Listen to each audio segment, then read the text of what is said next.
بسم الله الرحمن الرحيم. دروس اللغة العربية لغير الناطقين بها. الكتاب الثالث الدرس العشرون 20 درس.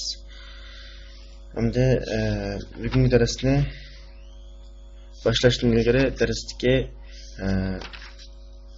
avtor bizning maqsad qilayotgan muhim mazmunlarni bir so'zlab o'tib ketay. Endi birinchi mazmun bugungi darsda so'zlanmoqchi bo'lgan fe'l turi tafa'ala yatafa'alu babini fa'ala babininki ta ortiq bo'lgan, ta qo'shilgan tafa'ala babini sulasi mazidninki biri. Tafa'ala babininki turilinib chiqishi tuandagidek. Tafa'ala madi, yatafa'alu mudari, tafa'ulun masdar, mutafa'ilun ism fa'il, mutafa'alun ism maf'ul, lam yatafa'al fi'l jahat, la yatafa'alu fi'l nafi, tafa'al buyruq fe'l, li yatafa'al bulutsuz buyruq. Üçüncü şahs buyruq fe'l, la yatafa'al bulutsuz buyruq fe'l. Yani qayta qo'yay, ismi maf'ul, ismi zaman, ismi makon bilan o'xshash ma'noda.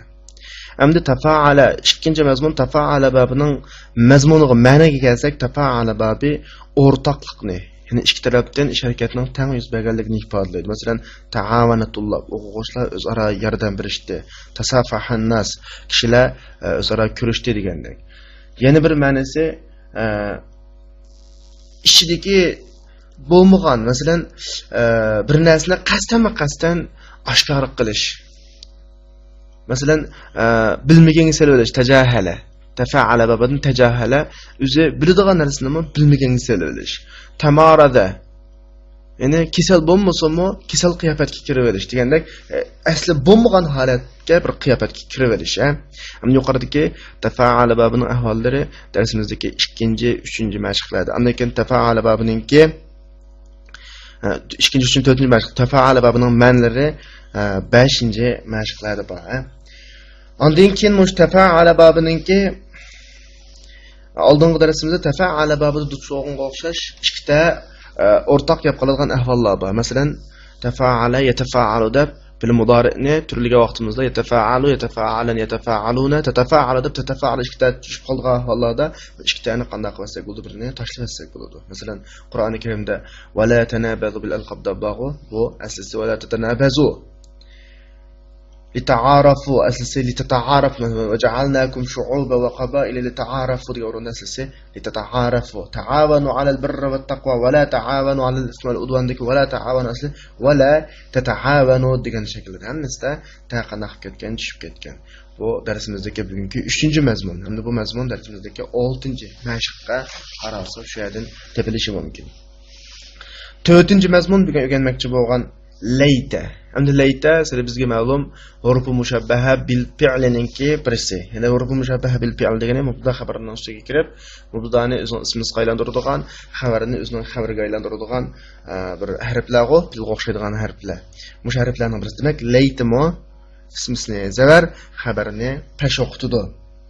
Endi buning ma'no jihati layta tamanni, ya'ni tamanni uchun degani orzu umid uchun, ya'ni mümkün bo'lmaydigan yoki mümkün bo'lsa nihoyatda qiyin ishlarni orzu qilishni ifodalaydi. Masalan, bu ishlatishda masalan layta shababi yaud, kashki yoshligimiz yonskan, layta ummi lam talitni, ana meni tug'magan bo'lskan, laytani ta'irun atiru fil jaw, osmonda uchgan qush bo'lsamkan, laytali $1,000,000 deganda har xilaliqqa mümkün bo'lmaydigan bo'lsa qiyin ishlarga ishlatiladi. Bunu bu laytning asosli ma'no jihatiga alohida. Laytning grammatik jihatini bayonlagandek ismisiz zavar xabarini tashxisi. Endi bu darsimizdagi 7-mashqlarda tepilishi mumkin. 5-muhim nuqta turini yo'q chiqarish uchun kelgan la. Endi arab tilida ikki xil la bor. Birisi laysiga o'xshaydigan la. Yana birisi jinsni yo'q chiqarish uchun kelgan, turini yo'q chiqarish uchun kelgan la. Endi laysiga o'xshaydiganlar ismisni pesh, xabarini zavar o'qitadi, ma'no jihatda farqni yo'q chiqaradi. Ya'ni bir degan o'qimni yo'q chiqaradi, ammo turni yo'q chiqarish uchun kelganlar ismisni zavar, xabarini pesh qiladi, ammo buning ma'no jihatda turni butunlay. Masalan, la rajula fi dar desa, o'yilda er degan tur er degan hukm yo'q, hech qanday er yo'q degan ma'ni ifodalaydi. Ammo la rajulun fiddar deb laysga o'xshashlarni ishlatsak, vaqtda o'ylab bir odam yo'q deganni ifodalaydi. Masalan, bizning hozir darsimizning tekstda la da'iya lil khawf. Qo'rqishning hojati yo'q. La da'iya zavar qildi. Hech qanday qo'rqinch yo'q, hojat yo'q degan ma'noda. Endi buning zavar qilishi shu ladin keyin kelgan laning ismisi mufrat bo'lsa, ya'ni muzab bo'lmay qolsa, shibi muzab bo'lmay qolsa, undan keyin zavar qiladi. Masalan, Qur'oni Karimda qo'shaydi-ku, zalikal kitab la rayba fi la ikraha fid din degandek, undan hadislardan bor. La salata ba'dal ghadat hatta tatlu asham. Kun chiqqan qadar bundan keyin kun chiqqan qadar namoz o'qiladi. Va la salata ba'dal asr hatta taghrib ash-shams. Qo'yish asrdan keyin quyosh patgan qadar namoz o'qiladi. La salata la rayba la ikraha deganlar hammasi la fi jins. Ya'ni turini yo'q chiqarish uchun kelgan lala. Bu bugun darsimizdagi 8-chi mashqqa qaralsa bo'ladi bu mazmunlarga. Ondan keyin 6-chi mazmun. Bugungi darsimizdagi 6-chi mazmun. Biz oldingi bir darslarda tahzir, ogohlantirish shaklini, ya'ni iyyaka va degan shaklni o'rgangan. Iyyaka va degan shaklni o'rgangan. Masalan, biz bir narsadan ogohlantirmoqchi bo'lsak, masalan, birov qimmatli kitobdan birini tutqili turib edi, biz uni tutmoq demoqchi bo'lsak, iyyaka val kitob. Kitobdan diqqat qiling, kitobga chaqilmang. Shundami? Iyyaka val asad. Yo'llasga yaqin bormang, qafasni qashqa. Iyyaka val kal, ishtilan o'ynashmang degandek hukmlar bilan ogohlantirgan. Endi bugungi darsimizda iyyaka va ning o'rniga iyyakani akab keynidan an bilan fil mudorini akansak bo'laverdi. Masalan, iyyaka an takdir. Yolg'on aytishdan saqlan. Iyyaka an tazaba ila suq fi yawm al-jum'a. Juma kunida bozorga borishdan saqlan. Iyyaka an taqra al-kitab wa anta naimun ala sarir. Siz karavotda uxlayotib yoki yetib kitob o'qishdan saqlaning. Yani iyyakadan keyin an bilan kelgan fe'l mudorini akalsak, bu ogohlantirishning bir nimasi bo'ladi, bir turi bo'ladi. Mana bu bugun o'qimoqchi bo'lgan 6-chi turlik muhim mutlaq grammatika. Bu bizning 9-chi mashqimizda tepilishi mumkin. Endi shu yuqoridagilar 6 turlik muhim nuqta. Endi 6 turlikdan boshqa bugungi darsimizda hurf mushabbaha bil fi'lininki alohida tushuntirishni olib qo'yibdi. Bir deb o'tib ketaylik. Endi biz burun o'rgangan, ammo shunda o'zim qayda o'tib ketaylik. Arab tilidagi hurf mushabbaha bil fi'l 6 bo'ladi. Birisi inna, anna, ka'anna, lakinna, layt, la'alla. Har birini tushuntirsam, inna bilan anna ikkisi jumlaning mazmunining ta'kidlanishini ifodalaydi. Ammo ikkisining farqi nada degan vaqtda inna jumlaning boshqa kirib jumlaning mazmunini ta'kidlaydi, qolgan hech qanday o'zgarish olib bo'lmaydi. Odatda tarjima qilgan vaqtda cho'ng farqlantirmasak bo'ladi. Ammo annaga kelsak, anna jumlaning hammasining mazmunini qo'shib nimaga aylantiradi? Masdariga. Masalan, ikkisiga ayrim-ayrimlarga gap boqaylik. Innallohu shadidul iqob desak, Allohning jazosini aytib qattiq desak, bu jumla agar Alloh shadidul iqob desa, Allohning jazosi qattiq. Innallohu shadidul iqob, Allohning jazosi nihoyat qattiq. Faqat o'tirgan nihoyat degan bir ta'kidni ifodalaydigan bir so'z qo'shiladi. Ammo anna kelgan jumlaga misol kelsak, wa'lamu annallohu shadidul iqob. Allohning jazosining qattiqligini bilinglar. Mana bir jumla umumiylik bir masdar ma'nosi bo'lib ketdi. Allohning jazosining qattiqligini deb butun bir jumla nima bo'lib ketdi? Bir masdar ma'nosida. Demak, anna jumlaning mazmunini ta'kidlaydi-yu, ammo jumlaning butun mazmunini nimaga aylantiruvdi? Masdarga aylantiruvdi. Bu inna bilan annaning alohidligi. Shunisi ka'anna kelsak, ka'anna tashbihni ifodalaydi. Tashbihni bir narsaga o'xshatirish. Masalan, ka'annal ilma nurun, ilm degan nurga o'xshatib. Undan keyin yana boshqa ba'zi vaqtda gumon. Masalan, gumon masalan ka'annani arifu. Masalan, tunaqanda qilmayya, ka'annaka talibun jadid. Siz yangi o'quvchida qilasiz-ku degandek bir xilaliqqa gumonni, bizning gumonimizni ifodalaydi. Lekin istidrakni bildiradi. Ya'ni ikki narsaning o'rtadagi farqlarni ayırıp birishni bildiradi. Masalan, Hamid zakiyun va lakinnahu kaslan. Hamid zirak, biroq g'urun degandek o'tirdiki farq. Layta tamanni bayatni bizlarga darasdagi muhim mazmunlashilgan vaqtdagi orzu, umidni ifodalaydi. Masalan, layta shababa ya'u, yoshlik kashki qayskan degandek.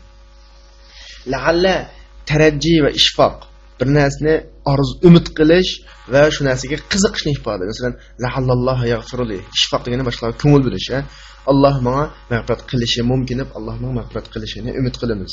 La'allal jariha yamut. Bu yardala ölüp ketishi mumkin deb ularga bir xil ishorat qanday qildi. Endi mushu urfi mushabbaha bil pilla to'g'riliq biz oldin qatimda so'zlagan bular mubtada xabarni o'ziga kirib, mubtadani o'zining ismisi, xabarni o'zining xabar qilib, mubtadani zabar, xabarni pesh qiladi. Bu yerdagi mubtada demaymiz, bular kirgandan keyin buning ismi qaylanadi. Xabar buning xabarga aylanadi. Masalan, Allohu g'afur degan jumlada Allohu g'afur mubtada xabar bo'lsa, innalloha g'afur desa, Alloh inning ismisi, xabar g'afur inning nima bo'ladi? Xabar bo'ladi. Ammo shu urf mushabbaha bil pilninki ism xabarining hukmiga kelsak, buning ismi mubtada xabar bo'lgandan keyin asl mubtada degan ma'ruf bo'lish kerak. Shundaymi? İninin ismi soğandan keyin bu cho'qim ma'ruf bo'lishi kerak. Ammo nekir bo'lsa bo'ladi. Kana şeydan lam yahdus. Xuddi hech nima yuz bermagandek degan misolga o'xshash. Undan keyin ikkinchisi bu inna va inning bir tuqalarining urf mushabbah bil planing xabari mubtadaning xabariga o'xshash birlik yoki jumla shibi jumla shaklida kasb bo'laveradi. Masalan, tuanda berilgan innalloha sari'ul hisab, innalloha yaghfiru zunuba jami'an ka'annaka min al-yaman la'alla al-mudarris 'inda al-mudir degandek misollarning hammasida masalan innalloha sari'ul hisabda sari'ul hisab mufrad birlik shundami? Innalloha yaghfiru zunuba jami'an da yaghfiru zunuba jami'an ham jumla fi'liya, innalloha 'inda wa'il musa'adda 'indahu 'ilmu sa'a jumla ismiya ka'annaka min al-yaman min al-yaman nima shibhi jumla. Bunda xuddi odatda mubtadaning xabari birlik, ko'plik, nima birlik jumla bo'lavergandek bo'laveradi.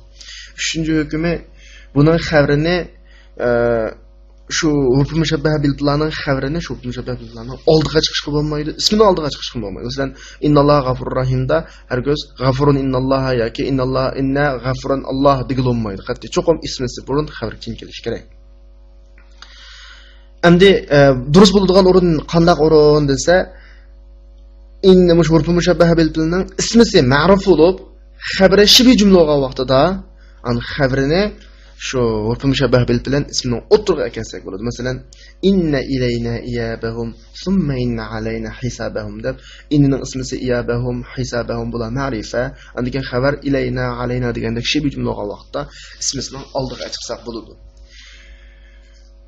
Endi ashunda hozir ma durust oldiga chiqish, ammo ash oldiga chiqish xabarini ismini oldiga chiqish vojib bo'lgan o'rin inning ismi nekir bo'lgan vaqt. Masalan, inna ladayna ankal nekir bo'ladi, ladayna cho'qim oldiga chiqish kerak. Inna ma'al usri yusra, yusran nekir bo'ladi, ma'al usri degan xabar cho'qim ismini naga o'tish kerak, oldiga o'tish kerak. Mana bu bugungi darsimizdagi muhim grammatikalik qoidalar. Tushunib bo'lgan bo'lsa, men sizlarga darsni o'qib, tahlil qilib tarjima qilib beray. عما تتساءلون يا إخوان؟ نتساءل الامتحان كيف يكون؟ أسهلة تكون الأسئلة أم صعبة؟ أنستطيع أن ننجح بتقدير ممتاز أم لا؟ اطمئنوا يا إخوان، سيكون الامتحان سهلا إن شاء الله. راجعوا الدروس وتعاونوا ولا تتكاسلوا. نحن خائفون يا أستاذ، قضينا السنة كلها في اللهو واللعب.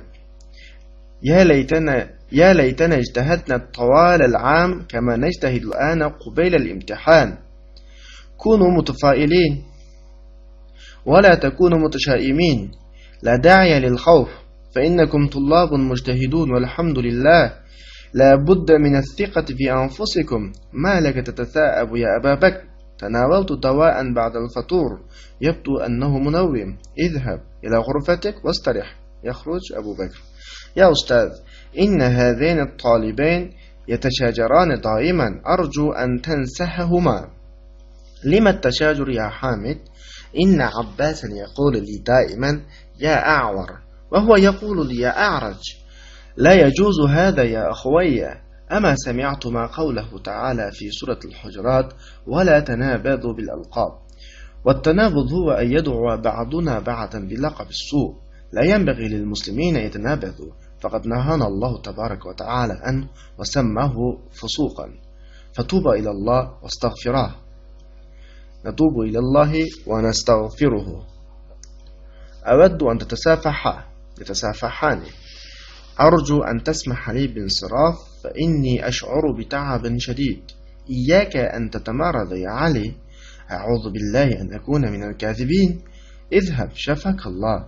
يا أستاذ، نوشك أن نتخرج، نريد أن نتعلم طريقة البحث عن الكلمة في المعجم. إن هذه لفكرة جيدة، سأعده في مكتبي معجما وسيكون في متناول أيديكم. nima to'g'riliq so'rashyapsizlar qarindoshlar. Tatasaalun tatafa'ala babidan. Tatafa'ala yatafa'alu babidan tatasaalun asl tasa'ala yatasaalu o'zaro bir-birini o'rtaq holda qanaqa qilishish, so'rashash degan ma'noda. Natasaalu al-imtihan kayfa yakun? İmtihan to'g'riliq so'rashyapmiz. Ya'ni qandoq bo'ladi? imtihandan qandoq bo'lganligi to'g'risida so'rashyapmiz. Ya'ni tafa'ala babidan. أسهلة تكون الأسئلة أم صعبة؟ سؤال أصلا بلامو ياكي قين بلامو. أنستطيع أن ننجح بتقدير ممتاز أم لا؟ بس أعلى نتيجة بلن أتلامزمو ياكي أندق بمزمو. اطمئنوا يا أخوان. قرندش لا خاطر جنبلونا. سيكون الامتحان سهلا إن شاء الله. امتحان الله خالص أصلا بلو. راجعوا الدروس وتعاونوا ولا تتكاثلوا. درسلاني muzokara qilinglar, o'zaro yordamni ta'avanu, o'zaro yordamlashinglar, wala tatakasalu. G'ururlik qilishmanglar. Tatakasaluda ikkitani birini tashlab takasalu desak bo'ladi, a? Nahnu khaifuna ya ustaz. Ustaz, biz qo'rqyapmiz. Qadayna sanata kullaha fil lahwi wal la'ib. Biz yilning hammini o'yin tomashada o'tkazdik. Ya laytana ijtahatna tawal al-'am kama najtahidu al-ana qabla al-imtihan. Kashki yillar beri hozir imtihonning oldida tirishqandek tirishsaqchu deydi layta nimani ifodalaydi? Tamannini ifodalaydi. Kunu mutafailin. Yaxshi o'ylanglar. Asli kunu mutafailin, kunu bulunglar degan gap. Mutafailin deb yaxshi o'ylaydigan bulunglar degan gap. Mana uyg'ur tilida buni yaxshi o'ylanglar. Wala takunu mutashaimin. Yomon o'ylamanglar. Ya'ni bir ishlarni oldidan ammo yaxshi bo'ladi deb o'ylanglar, yomon o'ylamanglar. Mutafailin tafa'ala yatafa'alu babin. Tafa'ala yaxshi o'yladi, yaxshi fal oldi degan gap. Tasha'ama yatasha'amu yomon fal oldi, yomon o'yladi. La da'iya lil khawf. Qo'rqishning hojati yo'q. La da'iya deganlar layna fi jins. Jins yo'q chiqishi. Hech qanday qo'rqish kerak emas degan gap. Ya da'iya ismisi bo'lib zavar qildi. Eslanda bo'lsin, layna fi jinsning ismisi mabni, shunlashqa taq zavar qildi. فإنكم طلاب مجتهدون سلا حقيقة ترشم أخوة فإنكم إنا مشبه بالكم اسم طلاب خبر والحمد لله الله شكر لابد من الثقة بأنفسكم أزونلاغا إشانج قلشانلاغا ما لك تتثاءب يا أبا بكر نما أسنيسان degan gap asla bo'lsa nim bo'ldi degan gap. Tatataab tafa'ala babida chiqilgan bil muborak ishkin shaxsiyatlik bo'lib tatataab تناولت دواء بعد الفطور يبدو أنه منوم. أتيك ناشتدين كين دور يجنتم. قرغاندا أو خلطدغان دور أخشيدو. أنه منوم. خلطدغان دور أخشيدو. يعني تناول يتناولو يش إيش رقنا شكلش كشلتون. اذهب إلى غرفتك واسترح. يتقن برب أرماغن. يخرج أبو بكر يشخدو. يا أستاذ إن هذين الطالبين يتشاجران دائما أرجو أن تنصحهما. Ustaz, bu ishga o'quvchi doim jidal qilishidi. Bu ikkisiga nasihat qilib qo'yishingizni umid qilaman. Tashajara, yatashajaru, jidal qilishish, jidal majra qilish, ta'tilashtirib qilish degan ma'noda. Limat tashajuru ya Hamid. Hamid. Bu talashtirib nima uchun? Bu jidal nima uchun? Tashajur, tafa'ul shaklda masdar. Inna Abbas yaqulu li daiman a'wa, ya a'wa. Abbas menga davomli هاي الله يديدو هو يقول لي يا أعرج ومن ضاملق هاي تكر ديدو فيجوز هذا يا أخويا قرنداشلرم أخويا استقرتلها قرنداشلرم بو تغرمس أما سمعت ما قوله تعالى في الحجرات الله تعالى ننصر هجرتك سجني أغلم غمتنا ولا تنابذوا بالألقاب سلا لقمlar bilan chaqirishmanglar. Tanabazu. Aslida tatanabazu. Ikkitaning birisi tushib ketgan, ha. Tanabuz deganimiz, va tanabudu huwa ayatu ba'duna ba'dan bi laqabis su. Tanabuz deganimiz bizning ba'zimizni yomon laqam bilan chaqirish deganlik. Wala la yanbaghi lil muslimina yatanabazu. Musulmonlarga o'zaro yomon laqamlar bilan chaqirish, laqam qo'yish to'g'ri emas, loyiq emas. فقط نهانا الله تبارك وتعالى عنه وسماه فسوقا الله تبارك وتعالى بزني أنودن تصف أنه فاسق ليق دب أتده فتوبة إلى الله واستغفره الله قا توبة قلنا شكلنا واستغفره الله تن مغفرة طلب قلنا natubu ilallohi va nastaghfiruhu. Allohga tavba qilib, Allohdan mag'firat talab qilamiz. Agaddu an tatasafaha. Sizlarning ko'rishib o'tishinglarni umid qilaman. Tasafahu qo'l ilishib ko'rishgan, Yatasafahani o ikkisi qo'l ilishib ko'rishib o'tdi. Tatasafaha ikkitaning birini tashlasak bo'ldi. Tatasafahani yatafa'alu o'lchamida. Arju an tasmaha li bin siraf fa inni ash'uru bi ta'abin shadid. Menga qaytishimga ruxsat bersangiz, berishingizni umid qilaman. Arju an tasmaha ruxsat berishingizni umid qilaman li bin siraf. Men uchun qaytishga, ya'ni mening qaytishimga ruxsat berishingizni umid qilaman. Fa innani ash'uru bi ta'abin shadid. Chunki men qattiq charchash his qilyapman. Iyyaka va anta tamarad ya Ali. Sen qasdan kasal bo'lib olishdan saqlan. Nimadaki iyyaka biz boyatni so'zlagandek ogohlantirish shakli, Iyyakadan keyin fil mudori'ni anlan qo'shib akasak bo'laverdi. Sen qasdan yolg'on kasal bo'lib olishdan saqlan. Lekin anta tamarad demada ikki tarafni o'rtoq izlagan emas, faqat qasdan bir holatga kirib olish, qasdan bo'lib olish degan gap. A'udhu billahi an akuna minal kadhibin. Yolg'onchilardan bo'lishdan Allohga sig'inib panoh tilayman. İzhab shafakallah. Bag'an, Alloh sana shifolik bersin. Ya ustoz, nushiku an nataharraj. Pitray deb qoldik. Maktabdan pitray deb qoldik. Nurida nata'allama tariqatul bahsi an kalimati fil mu'jam. Biz lug'atdan so'z izlash usulini o'rganishni xohlaymiz. Inna hadhihi la fikratun jayyida. Bu yaxshi bir fikr bo'ldi. Inna rufu mushabbaha bil bila la fikratun kalam la rufu mushabbaha bil innaning xabari kelganlar. Sa'ada'u fi maktabi mu'jaman. Men ishxonamda lug'atdan birini, qomusdan birini qo'yib qo'yaman. Sayakunu fi mutanawwal aydikum. Men sizlar app ishlatsanglar bo'ladi. Bu yerdagi sayakun buludu fi mutanawwal aydikum. Sizlarning qo'linglar yetadigan o'rinda bo'ladi. Ya'ni tanawwala elish bir narsani yeyish. Ishchamiga ma'noda dedim-ku, mutanawwal degani oladigan o'rin. Ism maf'ul, ism zaman, ism makan ma'noda bo'ladi. Tushungan taraflar bo'lsa, qidirsanglar bo'ladi. Va axiru da'wana alhamdulillahi robbil alamin.